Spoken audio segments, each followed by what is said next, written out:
I want to welcome you to today's seminar, which is the business of broadcasting.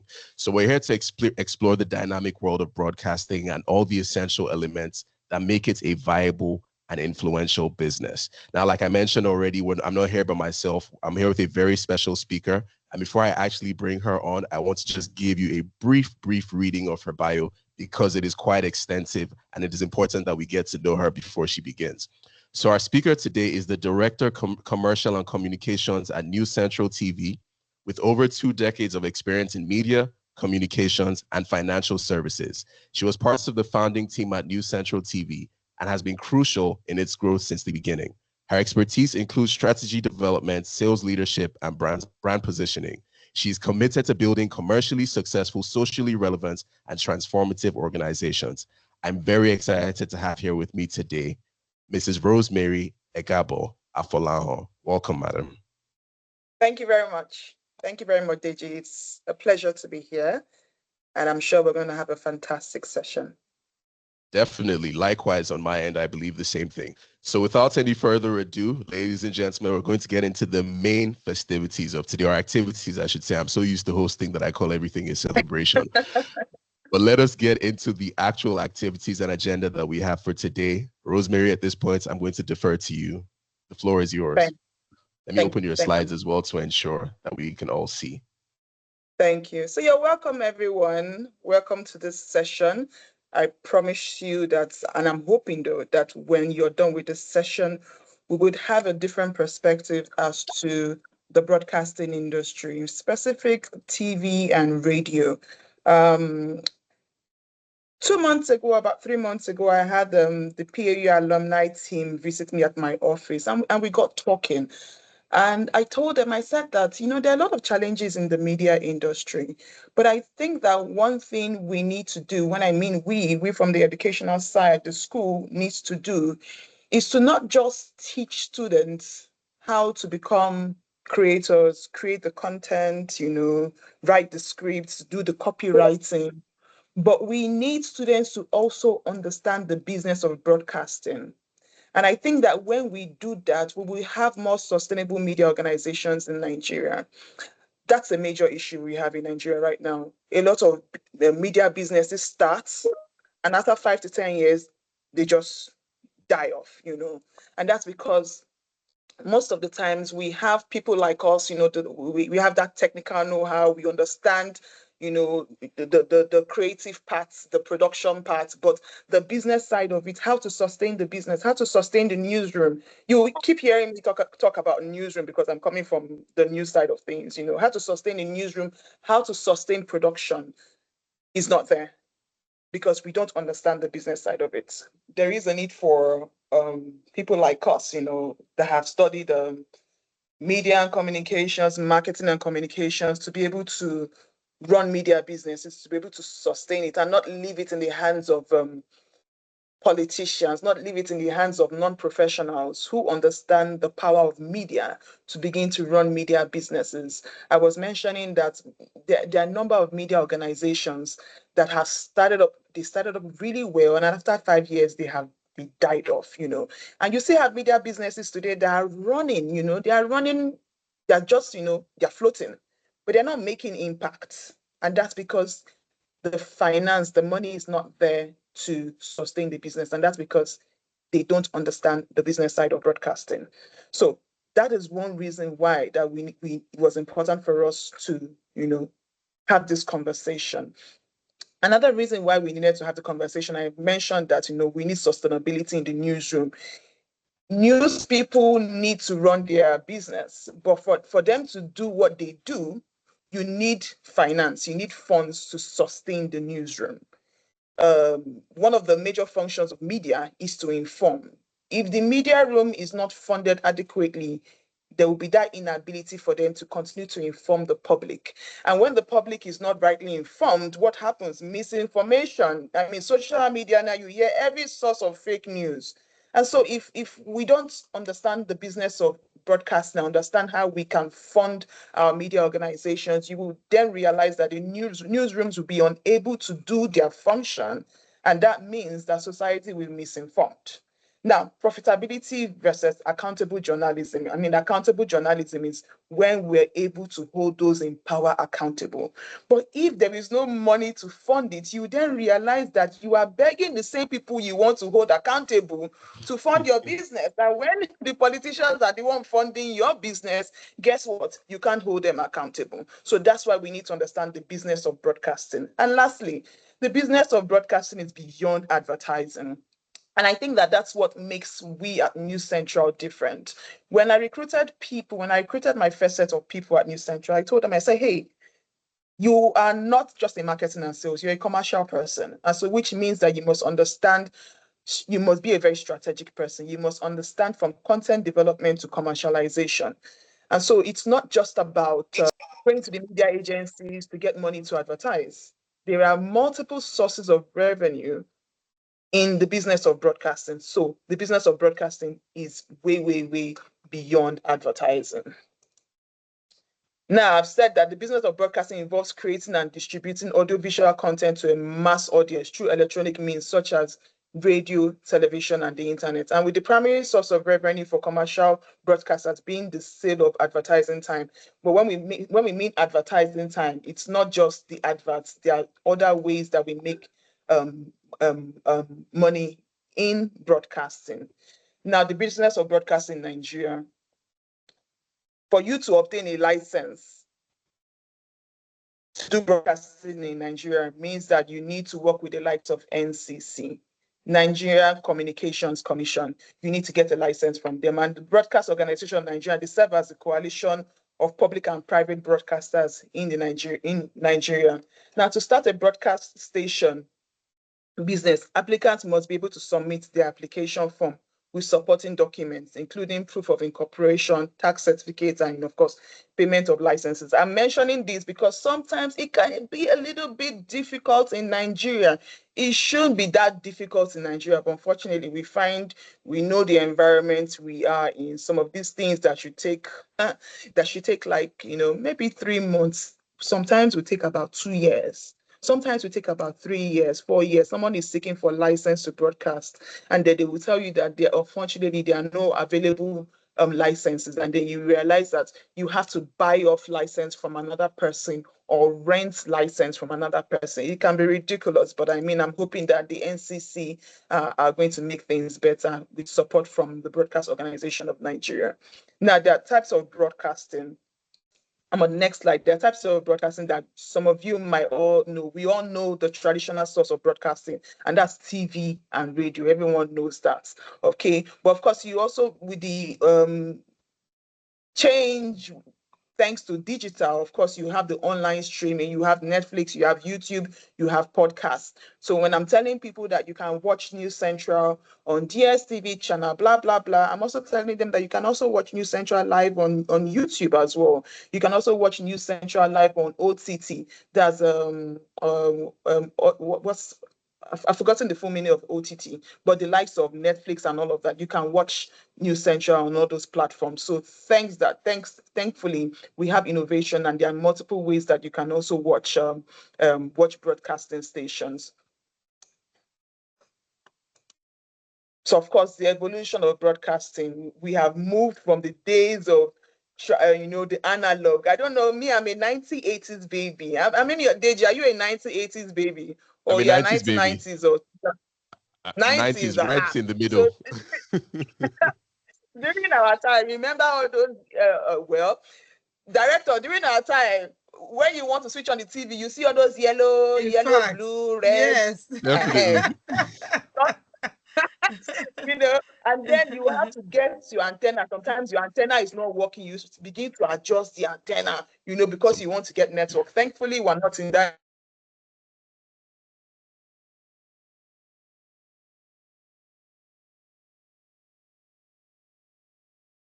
On your mobile phone, and of course the convergence of broadcast and digital media, you can watch anything on the go. So thankfully we are not back in the days where we had to be adjusting antenna, to watch TV.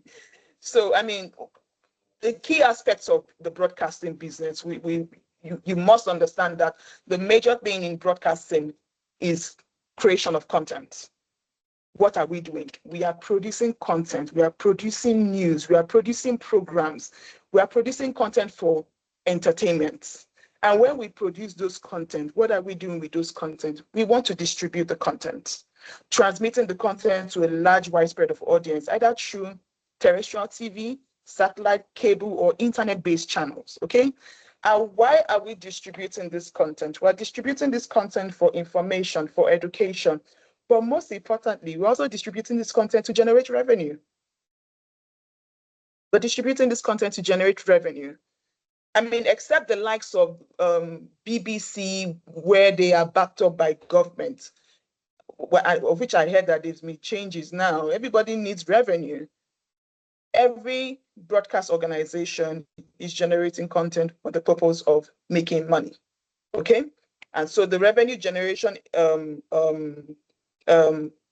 areas we have is either through advertising, where you see the 30 seconds adverts on TV, you see the 10 seconds adverts on radio, but some TV stations, some radio stations don't depend only on advertising.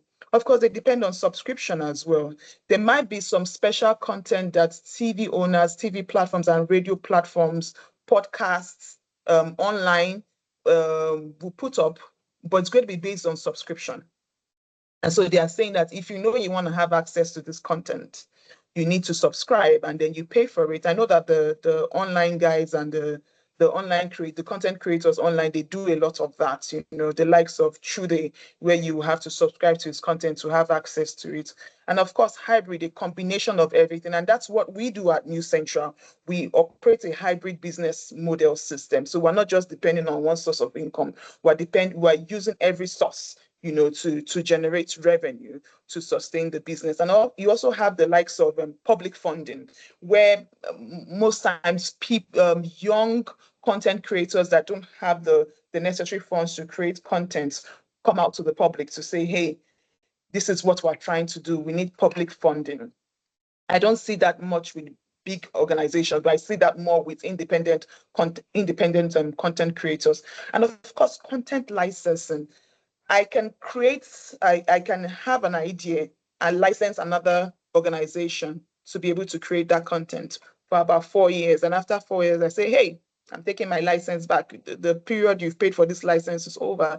So I'm taking my content back. You do not have that license to air that content again.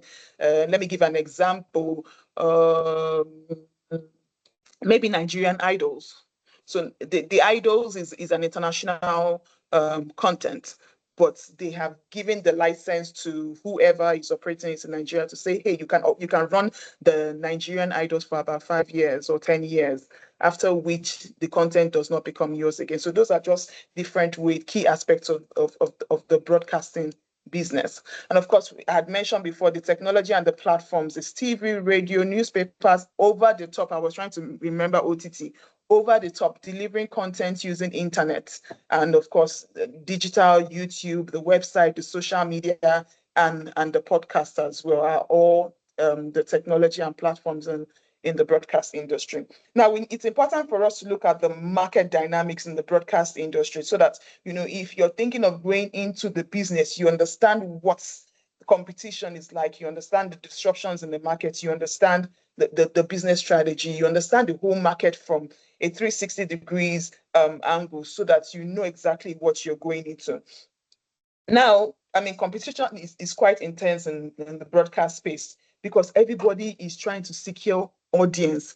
Everybody wants the attention of the advertisers. We all know that right now, I tell my people, as a TV station, guess what? You're not just competing with other TV stations. New Central is not competing with Arise alone or Channels TV alone. Guess what? We're even competing with the likes of Mr. Macaroni.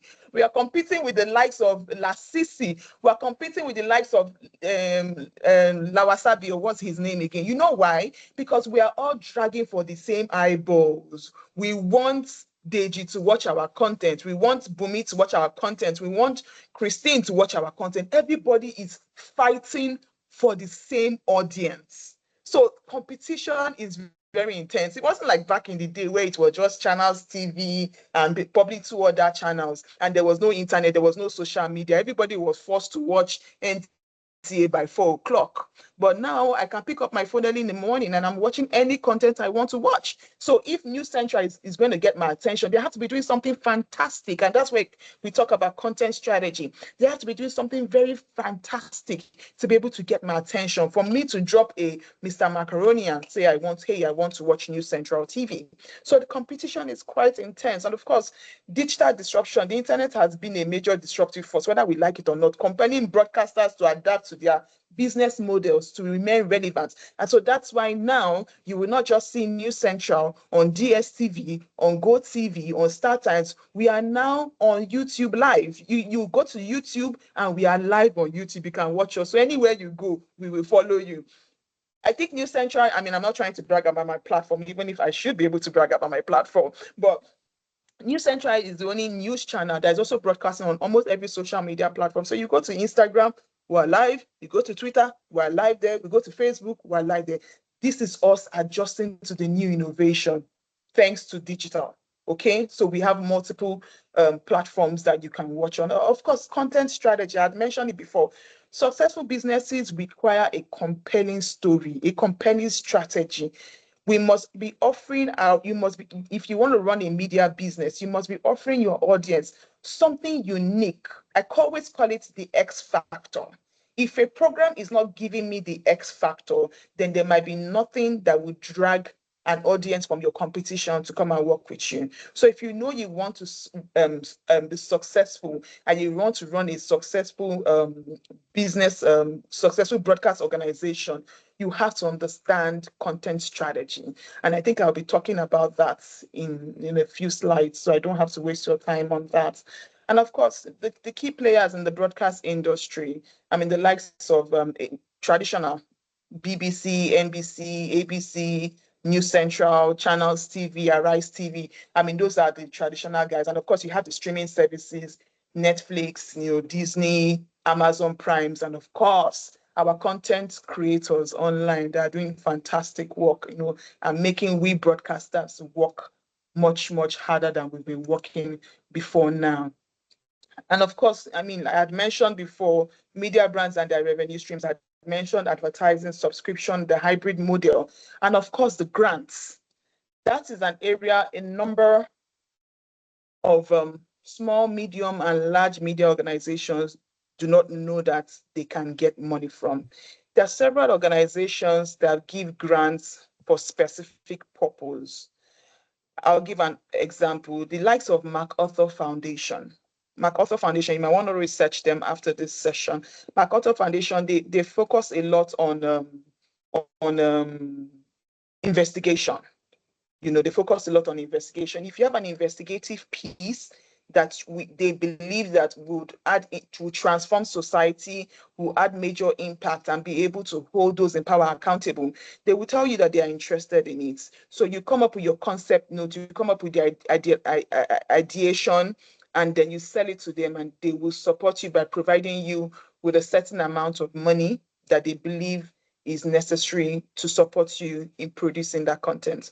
And I think that young content creators are beginning to tap into that as well, because I do some work with the likes of CGID, Center for Investigative Journalism. They are also providers in giving content, and they tell me a lot about how small content creators, they're probably doing work in the far north, in Borno State, in Zamfara, in Kogi State, how they support them with a little bit of, some grants. So you have the likes of MacArthur Foundation, you have the likes of Osiwa Foundation, you have the likes of even Ford Foundation, and the likes of, CGID that I just mentioned. They do a lot in providing grants as a source of revenue to support operations and to support content creation, to support training for media organization. And I think you also have the likes of, is it MFID? They also fund media startups. They look for media people that are trying to start up their organizations. MDIF, yes, they're called MDIF. I think Media Development Investment Fund. So small media organizations are looking for sources of revenue to establish their business. They provide you with the funding. So you might want to write that down. MDIF, Media Development Investment fund or something like that. But MBIF, you might want to check them out. And of course, in terms of advertising as a way of generating revenue in the broadcast industry, I mean, if we look at ROS, that's more like the 30 seconds advert you see on TV, the 15 seconds advert you hear on radio. It could be 30, it could be 15 seconds, it could be 1 minute. Then, of course, it comes to sponsorship. And this is where you hear things like, this program is brought to you by Gino. This program is brought to you by, so sponsorship also means that the brand or the client might have some level of editorial rights on the production of the content. They own that segment, or they co-own that program. So they have some level of editorial rights to say, hey, I want this content adjusted this way, I want this content adjusted that way. But so it's more like a level playing ground. You're not going to come to the media organization to turn around the editorial policy. But in terms of the creativity to the production of that content, they will have some level of involvement. And of course, production is another way broadcast organizations can generate revenue. So if you want to start your broadcasting organization, don't just think about how you're going to be generating revenue from advertising and sponsorship. You can also serve as a production outfit. I when I go for meetings, I normally will brag that News Central is the only news organization we have invested heavily in production of content. And that's why when you watch us, our picture quality is very crisp because we have the right equipment, the right cameras, the right post-production setup. One of the best in Africa, and I proudly say it's actually the best in Nigeria, because we want the output to be crisp. So even when potential clients give us content, if it's not up to our standard, we'll have to tell you that we need to do some work on it. And most times our clients can now see that, okay, these people are suckers for quality. So if they want to place the content on our platform, they will actually also tell us to produce it. And that's why we are partners to the likes of Nigerian Orientation Agency, NOA. So a number of the content of NOA that you see on terrestrial channels, they actually produced by News Central TV. And of course, you hear the likes of news coverage. This is where a broadcast organization is being invited to come and cover an event, and then we report it in the news. Okay, so that's called news coverage. It could be reported in the news, it can be reported within the program. It just depends on the agreement between the broadcast organization and the client. And of course, live coverage. Live coverage is a major part in which broadcast organizations generate revenue. So if you want to go into the business of broadcasting, you might also want to begin to think about how you want to raise capital to purchase live coverage equipment. I mean, technology has come in, and it's not necessary that you need to have an OB van. I'm sure you guys have seen Super Sports with their OB van. You've seen NTA with their OB van. But right now, thanks to technology, we have what we call the live view packs. So the live view packs is when it's just a backpack, just a simple backpack, where you can actually cover events live using the internet. You don't need a massive OB van. If it's not such a big massive events, if it's just a small to medium-sized event, a live view pack can actually help you do that. So those are actually other ways of generating revenue, aside from the advertising, the grants, and all of that. Of course, I'm just saying here that grants is just a crucial revenue stream that covers programming, investigation, operations, training for startups. It's very vital for maintaining independent media. If you don't want to begin to get corporate organizations tell you, oh, this content you've put about us, or this content you've put about our stakeholder, we don't like it. And the broadcast organization will now say, oh, we can't take it down. That's the truth. And then the likes of your client will tell you that, okay, if you can't take it down, then we're going to stop funding you. Trust me, as a broadcast organization, as one who works in a broadcast organization, we go through that a lot. And we get stressed to say, hey, we're not going to broadcast you. So broadcast organizations run away from that by chasing grants. So when you chase grants and you're getting funding from grants, no corporate organization, no government entity is going to come and tell you that, hey, we're not going to be funding you anymore. If you decide to take your funding away, it's fine. Thanks to Siwa Foundation, thanks to MacArthur Foundation, we are being funded by those independent bodies. So I mentioned here grant-giving organizations, MacArthur, Osiwa Foundation, Ford Foundation. You also have the likes of Wole Soyinka Foundation as well, Nigerian-based, and you have the likes of CGID. I already mentioned CGID. KG, I am on slide 14. I can see you're trying to get the slide. I'm on slide 14. Sure, I'm here now. My apologies. I was trying to figure it out, but yeah, we're here. I can see it now. Okay, so I know that a number of people are going to be asking me, what are the challenges? I want to get into this business of broadcasting, but what are the challenges? What am I going to face? So I'm going to tell you the challenges that I am aware of. I mean, after this session, we can have that engagement. Perhaps one or two people here have tried to set up a broadcasting organization. Maybe you can also tell me the challenges. Now, pre-setup, getting a license. I think I've mentioned that before. It can be difficult to get a license. And that's because, a lot of politicians have probably bought up almost all the licenses because the politicians understand the power of the media. They want to get into politics. So they just buy up all these licenses and they'll tell you that they're limited licenses. You understand? So there's always that challenge of how do I get a license? Do I have the funds available to buy a broadcasting license? And that's why you see the likes of a number of people deciding to just broadcast on YouTube alone. I mean, and there are a number of TV stations that decide to just broadcast on YouTube alone. It might be difficult in terms of advertising because the media agencies, they can be a little bit traditional. If you're not on the DSTV, the Star Times and the Go TV, they might not want to fund you. The guys that get away with, content on YouTube and the rest are the YouTubers, the YouTubers that get funding from YouTube and from Google, they can get sponsorship and all of that from brands. But, the traditional TV stations that broadcast on YouTube, sometimes it's always a little bit difficult. One of the other challenges too about running a broadcast organization is the fact that revenue, I mean, in the past 5 years, ad revenue have been crashing year on year. And you find out that, I'm sure if we have communications people on this call, they will tell you that the most popular language of communications people is there's no budget. Is either there is no budget or there's low budget or my budget has been slashed or my budget has not been approved because the economy is bad. It's affecting everyone.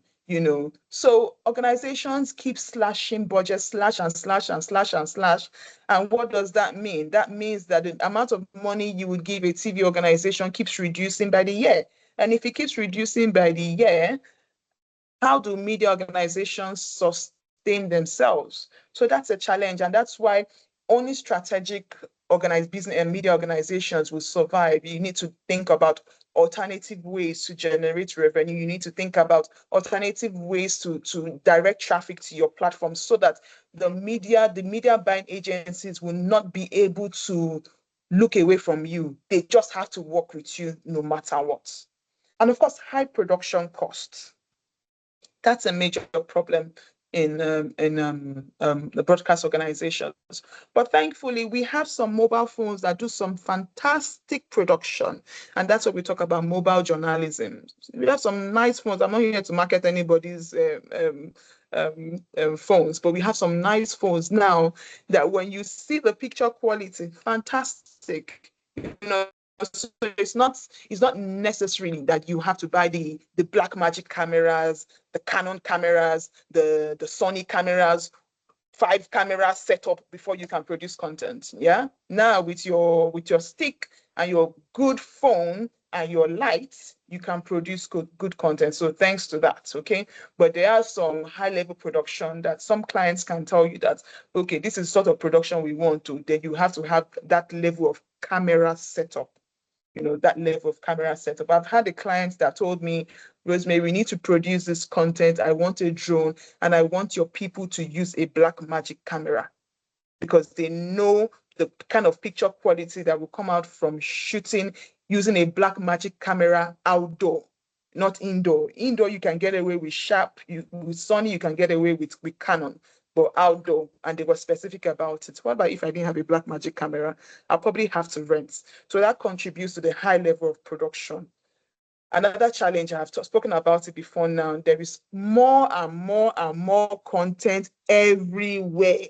In fact, this one we're doing right now is content. I step out of the door, I see people carrying phones, content. I'm driving into my estate, I probably see like 3 batches of content and creators producing content. I open my Instagram, there's content everywhere. I open Twitter, there's content everywhere. In fact, for my sanity, I had to unfollow a lot of all these content people because, it just started affecting me psychologically, that I'm opening Instagram and I'm just in everybody, just content. Everybody's advertising everything. Everybody's talking about everything. And Nigerian social media can be very loud. Everybody has an opinion on something. So there's content everywhere. And so how do you differentiate yourself from the pack? How do you stand out? You need to be strategic about it. You need to understand your market. You need to understand the behavior of your audience, the behavior of your consumer, to know what they want and give it back to them. So that's a challenge, but thankfully there's always a solution. So all these challenges I'm mentioning, there are all solutions to it as well. Yeah. So from the likes of competition from OTT over the top, thankfully, broadcast organizations are now going into the likes of OTT as well. So, I'm in conversation with the likes of Netflix. I'm in conversation with Amazon about how to put the new central content on those platforms. So it's a challenge, but as broadcast organizations, you need to begin to think about how do you overcome those challenges, okay? And of course, the likes of attention span. I mentioned that the content is everywhere, but you must understand that I think the average attention span, I think they said is about, I think it's now 1 minute. I'm not sure, but it's about 1 to 2 minutes, which means that if you cannot get my attention in 1 to 2 minutes, I'm just going to move on to the next thing. So then again, you need to produce content that is visually appealing, that is audio appealing, okay? And of course, the lack of privacy and content protection issues, that's also a challenge. But thankfully, if you're producing content on YouTube, it's easy for YouTube to just catch your attention, to just catch you. If you put up a content that is not, you are not the original owner of it, and you didn't take permission from the original owner, they're going to call you out. They probably take that content. So thankfully, it's not like back in the days where piracy was a major issue. And of course, on social media, if people are putting up your content and they don't give you credit, trust me, we'll call you out. This content belongs to us. You should give us credit for this content, okay? Some people will listen to you, but some won't. But those are ways in which you can overcome those challenges. And of course, changing consumer behavior, like I spoke about before now. The audience might want something today. Tomorrow, they don't want it anymore. They would want something else. So what do you do as a broadcast organization? You need to continue to monitor, your audience behavior. What do they want? What sort of content do they want? Yesterday, they wanted gossip. This Twitter platform, they don't want gossip today. Now they want to talk about politics. And that's why you see that different things are trending on Twitter every day. Different things are trending on social media every day because consumer behavior, audience behavior changes day by day. So if you want to be successful in the business of broadcasting, you must follow the trends. And you must give content based on trends. Don't give content based on what you believe your audience will like. You must give content based on consumer insights. You must give content based on your trend analysis to say, this is what my audience wants, and I'm producing and giving back to them what they want. I've told a number of people that, there's a reason why it's called content setting and content marketing. And now, if you're not doing content marketing, you're just going to lose out. So content setting is where you produce content based on what you think in your head that your audience will want.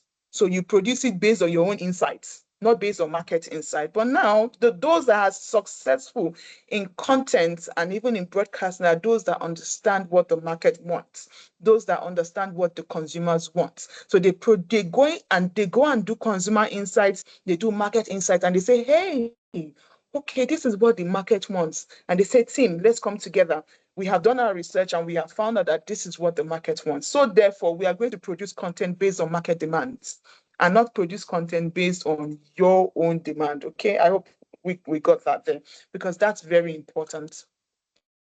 So I'm saying, from content creator to media ownership, being a business person in media means understanding content creation, your audience, and your market. I think I just mentioned that.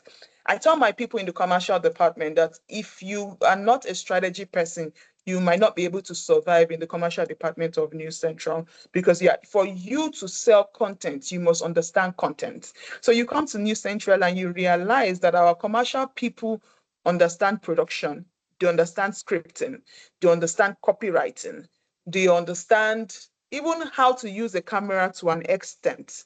They understand post-production. So you see the commercial people sitting with the graphics people, sitting with the video editors to say, hey, this is how my client wants it, this is how my client wants it. So we're not like the regular people that just go to media agencies to sell. We are involved. News Central is a commercially driven news organization. So it is what the commercial department says it's necessary for the market that we go by. Okay, so you can't just be a content creator and say you don't understand the business side of it. You have to understand the business side of it. While the business people also have to understand the creative side of it.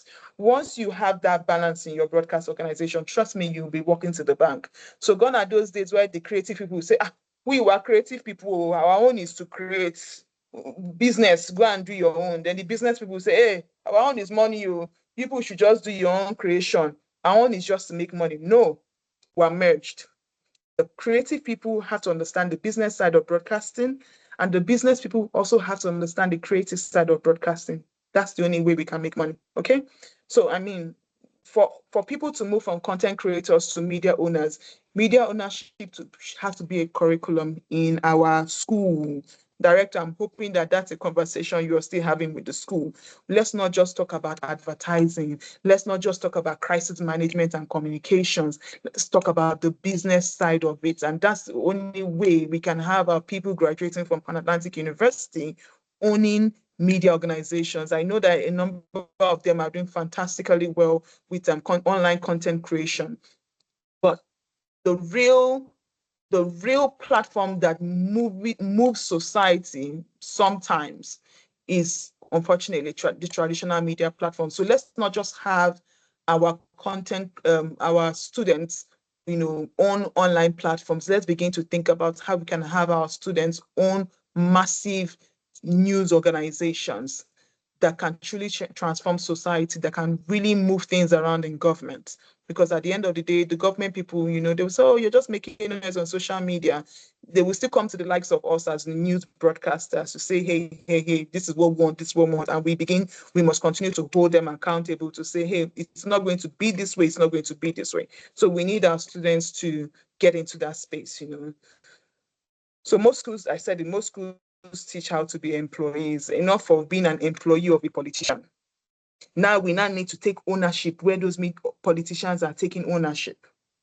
Because most times schools are teaching people how to be employees, and then you become employees of these politicians, and these politicians will now push down their own narrative, what they want, and say, this is how you must run my media organization. My friend is about to become governor, and we must begin to push narratives that support him. But if we had students that were media owners, of course, that won't happen. So I'm also saying that media is a specialized industry. We need more knowledgeable professionals to own media businesses. We have incredibly intelligent and brilliant people that come out from Pan Atlantic University. I'm not saying this to make anyone feel good. I mean, I did my master's there, and I was always interacting with the young people, and I see that they're super intelligent. Let's have these intelligent people also own media organizations as well. So I'm on the next slide. So just a couple of things if you want to own a media organization, things that you should know. A business plan is very necessary, and people take advantage of this a lot. I've seen organizations where they want to set up a media business and they don't have a business plan. No business plan at all. So what is your organization going to be about? What's your vision? How are you going to achieve your vision? What's the concept of the media organization? Every news organization can be different. You have the likes of CNBC, they're just focused on business news. Are you going to be that media organization that's going to be focused on business news, or just going to be on entertainment news, or you're going to be what we call the general, where you do everything, or you're going to be a political, business, economic news platform, which is what News Central is doing.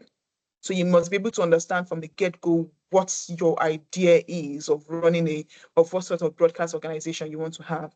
Then you might begin to think about sourcing for good investors. And I put the word good there, good and knowledgeable investors, because you have to understand that the media business is a capitally intensive business. So which means that if you invest your money, don't come 5 years after and you're asking for profits. It's going to take a time to fight for those eyeballs. But I can promise you that once you get it right, the money is just going to keep coming and coming and coming and coming and coming. So you need investors that understand the business. And of course, you need to get a license, purchase from government, or buy or lease an existing one.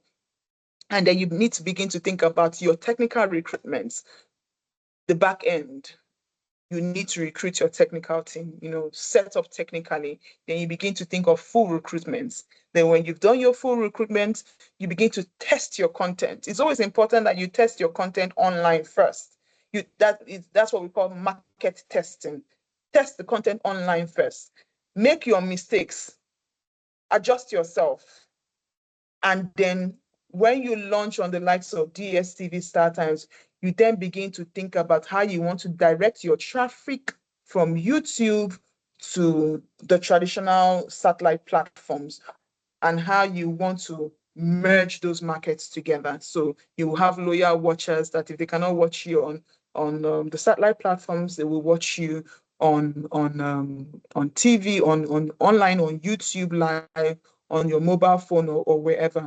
And of course, you also need to sort out cable licensing. You need to begin to talk to the likes of DSTV, StarTimes, GoTV, that, hey, I have a media platform that I have just launched on YouTube, and they will tell you, oh, we need to see proof of concept. And then you happily show them what you have been doing on YouTube. Hey, this is what I've been doing on YouTube. And it will take them like a couple of months to assess what you've been doing, to determine if your platform is strong enough to launch on DSTV, StarTimes, and GoTV. Okay. Then you can also decide if you also want to do OTT as well, if you want to board on all these OTT platforms.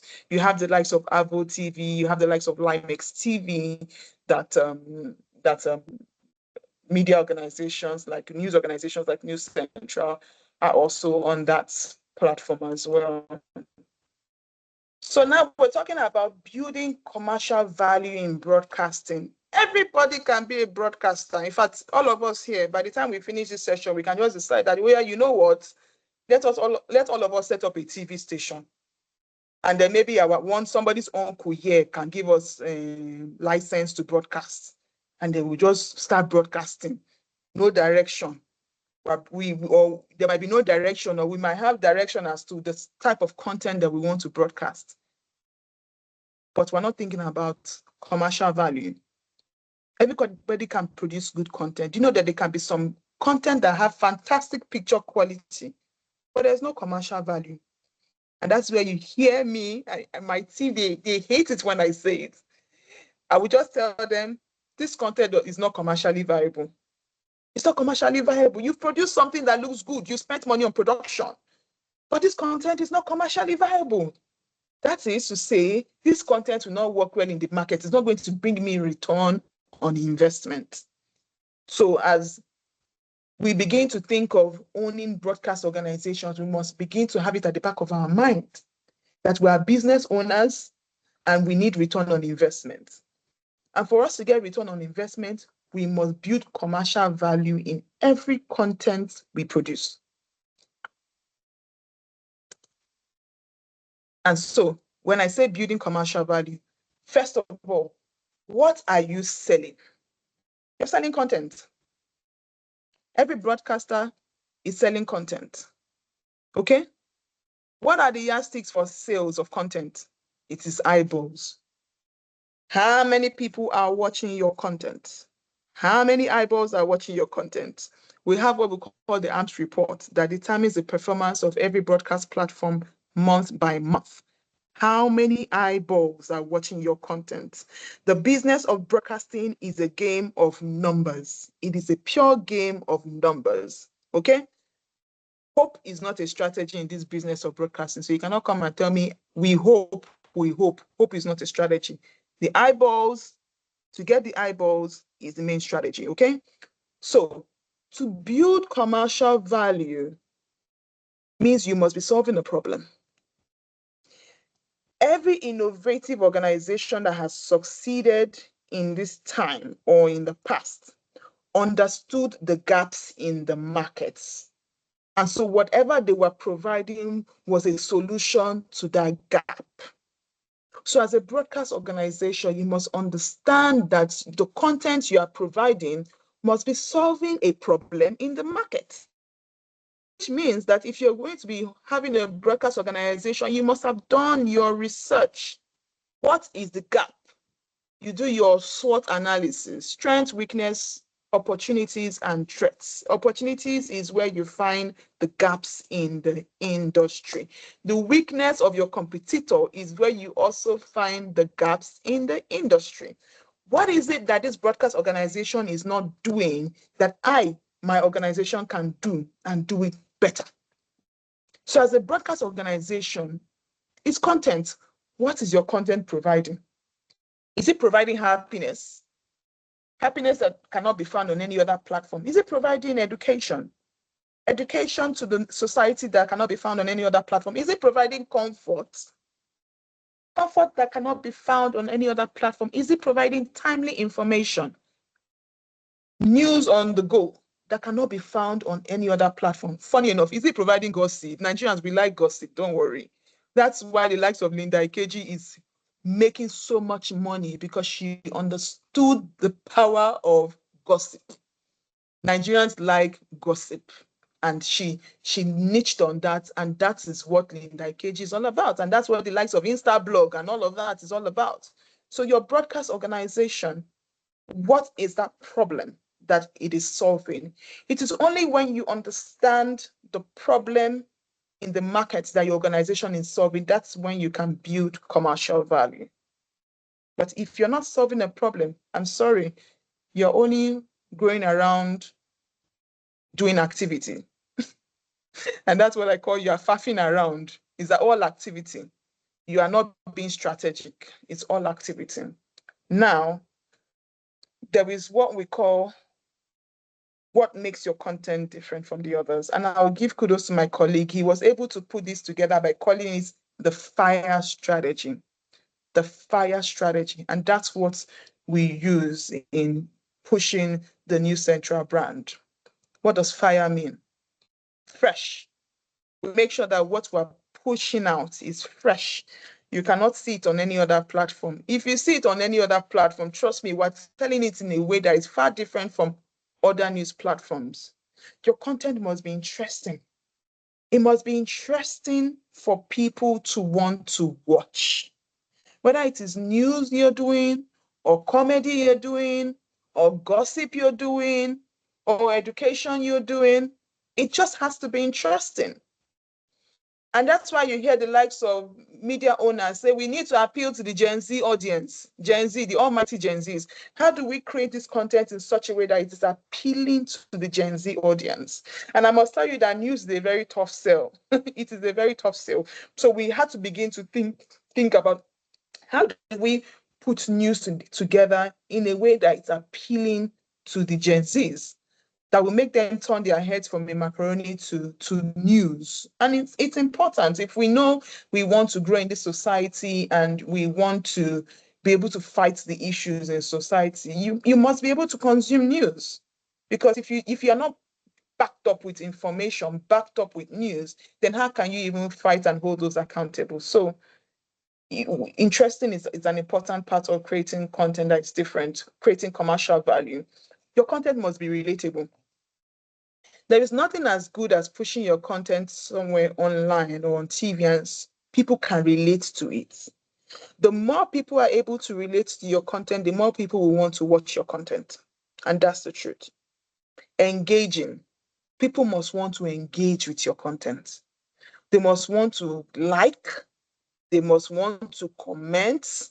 They must want to watch it 3 times. They must want to share it. They must be able to engage with your content. And that's the way you can build commercial value in a broadcast business, whether it's through traditional platform or online platform. And of course, when you're selling the story, content is king. Content is king. Produce stories based on market insights, trends, and society demands. I've mentioned this before. Content development, there must be commercial involvement from conceptualization to commercialization. You must always have a good brand and communications team that will deliver the best promo copy. It's one thing to produce content, another thing to promote it. And of course, in New Central, communications and digital, we work hand in hand to run awareness campaigns. And of course, it's important for you to engage with the agency and the corporate brands. You don't want to open or start a broadcast organization and you don't even engage with the people, with the decision makers that will determine whether advertising will come to you or not. So this is me just talking about the future of broadcasting that, I mean, we're getting to the likes of AI, into the rise of personalized and interactive content, global expansion of streaming services, and trends like 5G in massive media. So if you want to succeed, you must also be looking in this area, you know. And of course, in conclusion, the first thing you must understand is that media is power. People that understand that media is power, they are taking advantage of it. And so we professionals have to know that media is power. And for us to be in that space where we can change things in society, we need to move from being just content creators and employees in media organizations to owning or operating at a very good high level in media organization. The business of media has the power to transform society. It has a massive platform to transform society. And that's why we call it the fourth estate of the realm. The fourth estate of the realm. If we understand that, we key into it, we have professionals running media organizations, trust me, things will change in Nigeria. Okay, we won't be hearing all this story of one governor, one senator, giving us cock and bull story of how an elephant swallowed a snake, or how the snake was able to swallow 1 billion naira, those sort of ridiculous stories. Okay, if we keep leaving the media for politicians to own, then we are not ready for change. I'm going to repeat it again. If we keep leaving media organizations for politicians or non-professionals to own, we as a professionals, we are not ready for change. And of course, lastly, those who succeed in the business of media are those that understand market needs. If you want to build commercial value in the business of media, you must understand the market needs. Thank you very much. I think this is my last slide. Thank you. I hope I was able to make some good impact, and I'm happy to take your questions. Thank you, Deji. I'm done. Thank you very much, Mrs. Rosemary. I don't know if people will be able to, I was trying to cue on applause. I don't know if people will be able to hear it, but thank you so much. At this juncture, we're going to now open the floor for questions from everybody who is in attendance. So if you please have any questions, send them in the chat and I'll make sure to ensure that they are read, because there are lots of things that have come out from this. I have my own personal questions that I would love to ask, but I'm not the person who is here for, I'm not the person in the crowd, so my questions are no priority. So once again, if you guys have questions, please let us know, because we would love to have our guests today answer them. So I'm currently looking out into the comment section just to see if any questions have been asked already. While we wait for them, maybe I can get to some of mine in the meantime, and then you guys can continue to populate the comment section and we can speak about some of the questions. So I think one of the questions that I had, and I was writing it down as you were going along, how do you balance, I would say, profitability versus like accountable journalism? So how does a media business balance the need to be commercially successful, but also with the responsibility of providing, unbiased and public interest journalism? especially like with all the different things that you said of like lower ad revenues and like intense competition. So how do you, strike that fine balance between the two? So, I mean, like I said, thankfully, we have alternative sources of generating revenue, right? So, I mean, you don't, it's, this is always a problem for organizations that are solely dependent on corporate funding. You have the likes of, grants and all of that, grants and other sources of revenue that can help you sustain your newsroom so that, you don't have to solely depend on the corporate guys to fund your newsroom. So that you don't have to come to you tomorrow to say, hey, you have to take down this content. Hey, you have to take that content. You understand? Yeah. Thankfully, at News Central, the commercial department is merged with the communications department. And we have had situations whereby a client that is funding us for a particular sponsorship or advertising, we had to tell a story about them, and the story was bad, unfortunately. Oh, wow. And so, and so this is me. I had to decide whether I should wear my commercial cap or I wear my communications cap, and the client has to call me. And so this is what I tell them. We will give you the opportunity to speak.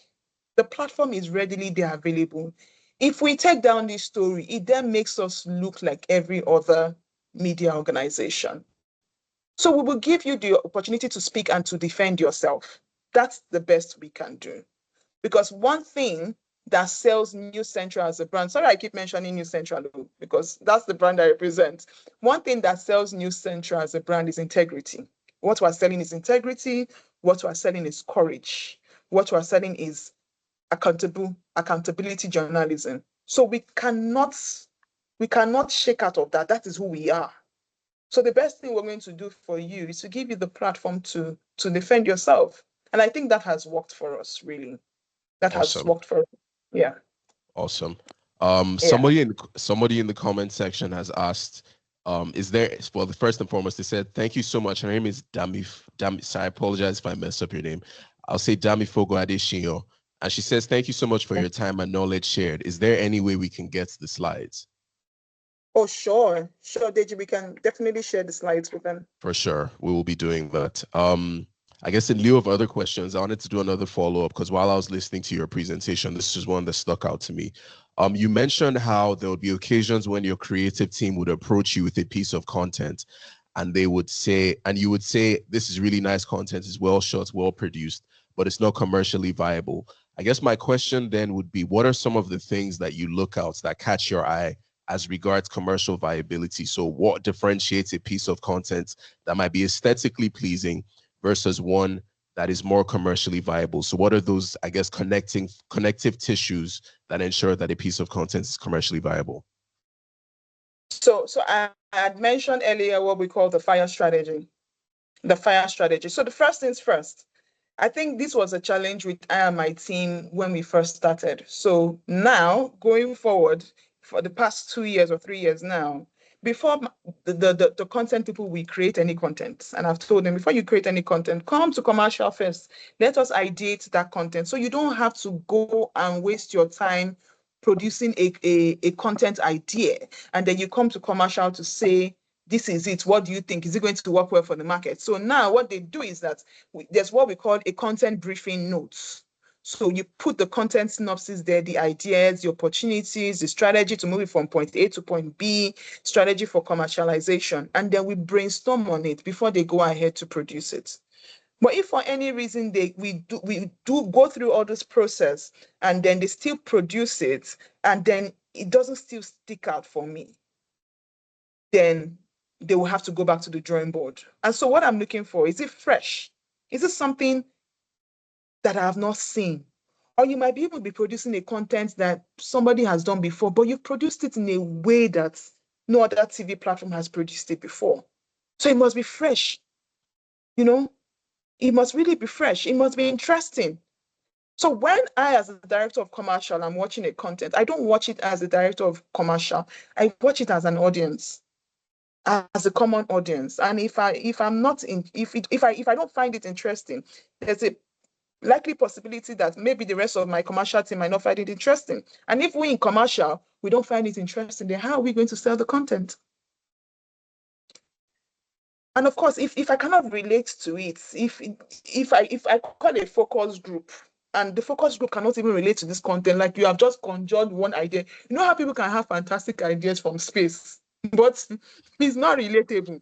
Yeah, If it's not relatable, then there's no commercial value. And of course, if we don't see that this content would bring audience engagement, then why do we want to distribute it? Do we just want to distribute it to fill up the space? No, we don't. For everything we're distributing, it must be of commercial value. So those are the things I look at. fair enough. Okay, we have a few other questions here. The first one is from Sonny, and once again, I apologize if I mess up your name, Sonny Omeza Michael, and he says, "Thank you for the presentation. If you have content to create every day and you wish to broadcast it, how can you sustain that, especially when you are starting off alone? What if you're not able to broadcast daily? What options are available to broadcast your content without you doing it daily?" Okay, That's an so it's not interesting one. everyone. It's not everyone that has to broadcast daily. Trust me. There are some people that produce content and they have schedules, they have timings. So I mean, I'm a content person myself. You might want to check my page, Ria Speaks, REA Speaks. Okay. I mean, I don't broadcast every day. I don't have the funds to broadcast every day, but I have a timetable. So maybe you should start from there. Don't broadcast every day if you cannot. You don't have to go live, but you can have timings. And the content creators, they do it now. They will schedule, you will see them do a promo. This content is going to come out on the first of blah, blah, blah. So if you are into the news aspect, the documentary is going to be released on blah, blah, blah, so day, you know. And so you don't have to broadcast every day. You sincerely have to grow. When News Central started, we were not even broadcasting live from YouTube. We started by posting content on YouTube. From posting content, then we now had the capacity to go live on YouTube. And so we just grew from there. So trust me, don't get discouraged by saying, oh, I can't broadcast every day, so I can't own a media organization. Start by doing it one step at a time. I hope that answers your question. I believe it does. Hopefully it does. Next question, we have a question from Mohammed Sani Isa. He says, "Good afternoon. I'm Mohammed Sani Isa from Yobe State, Nigeria.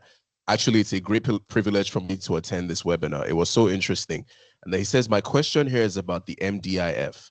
Can we know more about them? Thank you so much for the knowledge shared. Actually, it has shaped my thinking as a young media practitioner." So please just Google them up. Media Development Investment Fund. Just Google them up. All their information is available on the internet. Everything you want to know about them is on the internet. And I think a phone number is there. You can call them, and I'm sure they'll be happy to have a conversation with you. Yeah. Fantastic, fantastic. I think we are currently out of questions, but I'll just end on one more, which expands on one of the previous ones I had asked. So I know that you had spoken about the fire strategy model that you had developed with a colleague, and I think that's very valuable. But then, just for the purpose of people here as well, and I guess for myself, I was curious about more specific details insofar in regards to so when you say that you receive a piece of content, so more recently, let's say, and it doesn't have to be extremely recent, but let's just give it like a scenario that has occurred where you saw something and there was something that made you feel like, okay, this fits within the fire model. So this is interesting. This is, relatable. Are there any pieces of content that you remember during your tenure at News Central that made you feel like, yeah, this is definitely something that is going to connect with people? At News Central, we say we are feeling the pulse of the nation. It's all about the people. Okay. We see our platform as that where those who don't have voices can come on our platform to speak. So we give our platform to the voiceless. If a content is bringing about solution, impact, speaking the heart of the people at News Central, I mean, this is me coming, from a news brand, then I am quickly interested. You know why?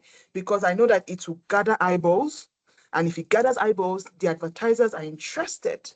If everybody's talking about the content that they watched on News Central, that means that the agencies who are also part of these people will recommend News Central to the corporate organizations. So a lot of times, depending on the content, it could be a documentary where we have gone to do investigation. We have unraveled something that no other news channel has been able to unravel. Investigate a story that no other news channel has been able to investigate. There we know that that content is going to have commercial viability in terms of generating eyeballs. Now, if a content is more like going to bring a solution to a problem, of course, we know immediately that that content has commercial viability. Let me give you an example. One of our reporters did a story, I don't know if it was Zamfara, I can't remember the state, where we found out that a center that is meant to be a rehabilitation center became a torture zone. I think it was Wow. Castina. Wow. It was a torture zone. In fact, we did our investigation. We went with our spy cameras, and guess what? One of our investigative reporters was able to get in there. And we saw that it was actually a torture zone, Deji. Wow. It was a torture zone. It was very disheartening. I mean, you take your child to a rehab center, and then in the process of trying to rehabilitate him, he's chained up and he's being flogged. You see marks on his body, all in the name of you're trying to get him off drugs. So it became a torture center. And when we published the investigative story, guess what? The government went in there, cleared everyone out, and locked up the place. Now, that's a story that will have commercial value because it's going to generate eyeballs. Let me give another example. Sometime last year, you know, that's what you call this HK Kingdom or something like that. All this group of boys that do this Yahoo thing, they're locked up in a house and they're forced to do Yahoo. So a parent reached out to our investigative journalist to say she has been looking for her son for about 1 week. One of his friends came and said, oh, somebody wanted to give them a job, and they were going to go to where they were going to give them a job. They claimed it was Abuja, one of these states in Nigeria. And since then, for 5 days, she has not been able to reach her son. And so we started doing investigation. So she said, after like 2 days into our investigation, her son reached out to his sister through Instagram to say where he is. Oh, it's not a thing of acting or whatever they promised them, that they are being tortured to go into scamming. And if they don't reach their targets, they are being flogged. So we encourage the sister to, keep on being in touch with him, and we're able to get the location. So News Central partnered with the Ghanaian police, and we got our drones. We found out the location. We got our drones and all of that. We were hovering on at the location they were. We were able to, with so much technology, see that people were inside the building, and then we prepared to bust. We busted the place. Guess what? We didn't just rescue the woman's son. We rescued like almost 10 boys that were locked up in a house, Wow. beaten, macheted, Wow. because forced to do Yahoo, and if they don't meet their targets, they were tortured. So we didn't rescue one boy, we rescued almost 10 boys. Now that's journalism with impact. Now, if somebody brings that investigation to me, I will say commercial, back it up with all the money you can back it up. You know why? We're gonna get return on that investment, and you are making an impact on society. So that's those are the things I look out for. Awesome. Thank you very much. That was a very lovely, detailed answer. And to think that things like this are occurring is incredible. Just to see if there were any other questions that anybody else had asked. So he says, oh, there was a clarification from an earlier question by Sonny. He says, thanks for the response. I actually mean broadcasting via a created YouTube channel where you can use to share your content. But I will believe that I think Mrs. Rosemary's answer still applies to that, where she had said to have a schedule. But I don't know if you wanted to clarify that even further, you could, because we still have a little more time. But in lieu of any additional questions, I might just do one more while I give Sonny time to just clarify everything that he wanted to say. Let me see. I'd written down another question, so I was curious to see. Which one would be a good one? Actually, I had another question. So you had mentioned how politicians had been buying out a lot of these licenses for broadcasting. And I was curious, do they, I don't know. I mean, I feel like, and you could clarify this for me. I think that they're probably like, there's a limit to the number of licenses that are maybe issued yearly. I don't know what the time frame is. You could definitely clarify that. But I think my question then would be, are they buying these licenses to sit dormant? Because I can't say that there's been an incredible expansion of broadcasting services over the last couple of years. So is it that they buy these things and they do not use them in the I guess in the preparation that a private individual might want to come and use them someday? Or could you kind of maybe just clarify what that dynamic looks like? I mean, it's a combination of different things. Them some of them buy these licenses with the hope that they will set up their broadcast organizations that will suit their selfish needs in the close future. Some of them actually buy these licenses and they have a good reason. They actually want to make changes and transform society. While some of them see it as a form of business. You buy the license and you release it, you know. So it's a combination of a number of things. Fair enough. Fair enough.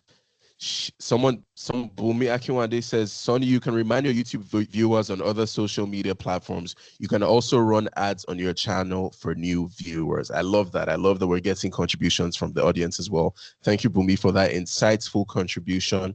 But like I said, in lieu of any other questions, we would have to close because, as been mentioned, Mrs. Rosemary has to take a flight. So I will handle the closing remarks so that we can all be on our merry way.